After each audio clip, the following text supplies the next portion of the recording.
Alrighty, so I'm set up on my cobalt table with a cheap little crock pot here. I have some water in there that is going to be warming up. And I have a brand new Ryobi Impact Shell that I will be placing in there and dyeing black today.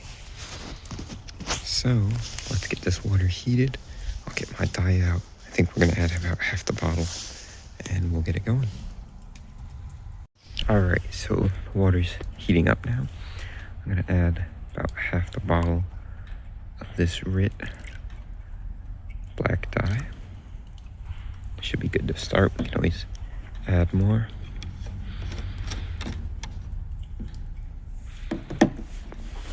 I have a DeWalt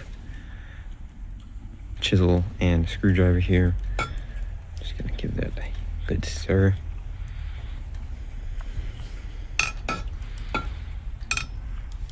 I've heard that this smells, so that's another reason to do it outside.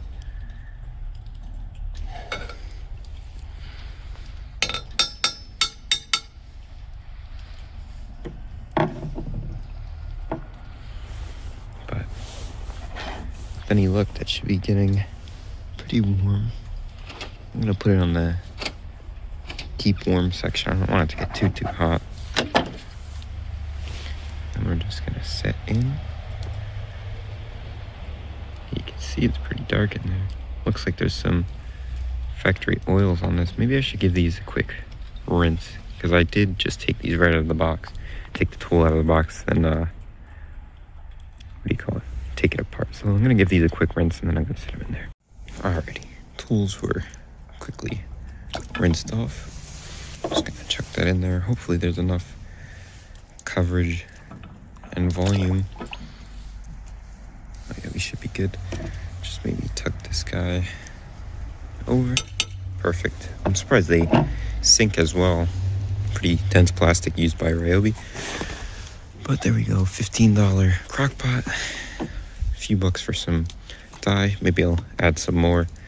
And we're gonna leave it sit for a few hours out here. Put the lid on and we'll be set. Alrighty.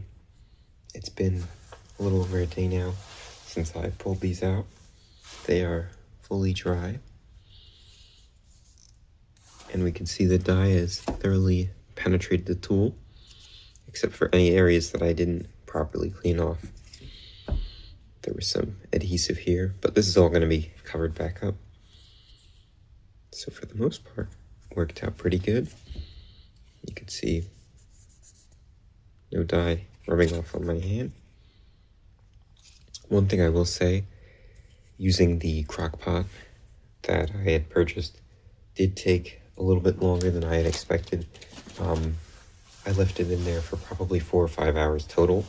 The first time I checked, after about an hour with that half a bottle in there, it had gone a few shades darker, but really nothing too noticeable.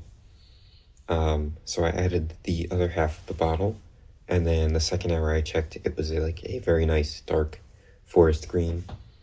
And then I checked another hour or so later, and it was pretty notably black. You could still see some green on it at the time. So I gave it another hour or so, and it had soaked through and is fully black now. Not really any shades of green poking through. You could see like a little bit of a gradient of the green color under there. Kind of came out weird with the adhesive left over here.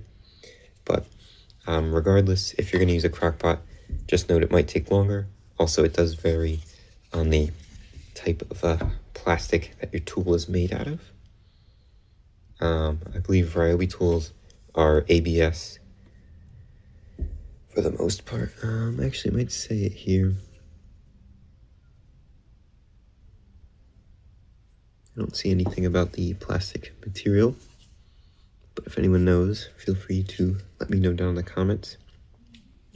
Regardless, I was also kind of afraid of melting it, but I will say I had it cranked up to high, and I mean, granted, this was outside, so it was a bit colder, but high is allegedly around 200 degrees on that crock pot, and there was no warping or melting of the plastic. We could see if I join the houses together here, the housing, they still fit together fine. everything looks normal. So, depending obviously on your machine, you're probably not gonna melt it. Just make sure to stir it. I'd say probably use your full bottle. I have a 6-quart crock pot. If you have a smaller setup that maybe gets hotter quicker, you'd be set. But I'm gonna go ahead, throw this back together, and we will see what it looks like buttoned up. Alrighty, so I've got it all reassembled here. We could see the final product came out pretty good. Seams look regular. The stickers re-adhered. And let me go ahead, pop in our battery here.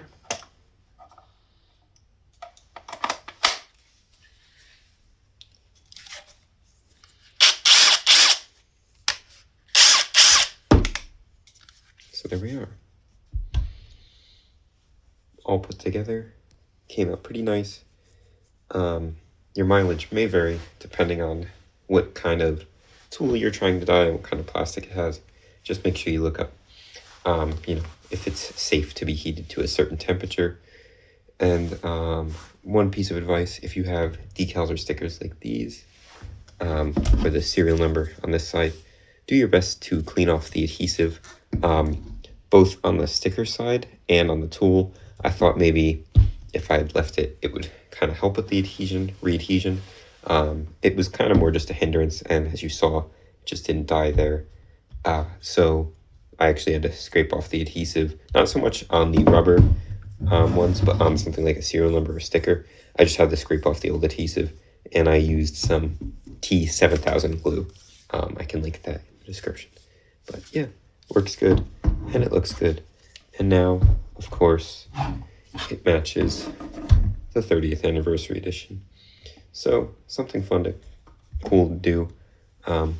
If you're bored and you'd like to customize your tools, I bet it would look pretty good if you had kept it a kind of forest green color, which I was tempted to do. Maybe another set of tools, or a couple tools. I'll try them at some point. But yeah, very interesting project nonetheless. So let me know if anyone else does this, if you have success, and good luck.